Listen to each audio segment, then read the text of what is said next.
Morning everyone, চলো আজকে দিনটা শুরু করা যাক। সকালে উঠে গরম জল খেয়ে এক কাপ চা খেয়ে দেন চলে গেছি প্ল্যাটফর্মে। যেহেতু আজ জামাই ষষ্ঠী, প্ল্যাটফর্মে তো প্রচুর ভিড়। সেই ভিড় অতিক্রম করে আমি তো চলে আসলাম ব্রিজের উপর। এসে দেখি ওরা ঘুমাচ্ছে। ওরা ঘুমাক, আমি আমার কাজে যাই। অফিসে গিয়ে কাজ কমপ্লিট করে কিছু আম খেলাম।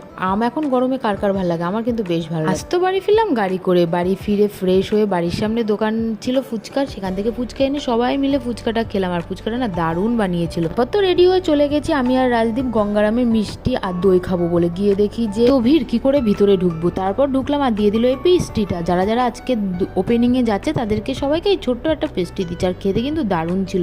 তো আমরা চলে গেছিলাম মোড়ে গিয়ে দেখি চন্দানি ওখানে রয়েছে গ্লুকন্ডি আর কোল্ড ড্রিঙ্কস নিয়ে সোজা চলে গেছি মা মনসায়। গিয়ে দেখি এই দোকানেও ভিড়। ওই মিষ্টি নিয়ে দেন চলে গেছি বাড়িতে। বাড়ি গিয়ে ডিনার কমপ্লিট করে নিলাম। আর আজকে মা কিন্তু জামাইদের জন্য বেশ ভালোই রান্না করেছে, মটন, পাবদা মাছ, চিংড়ি মাছ। তো আজকের দিনটা তো এভাবে কাটালাম। ভিডিও ভালো লাগলে লাইক সাবস্ক্রাইব করে দেখা হচ্ছে নেক্সট ভিডিওতে। বা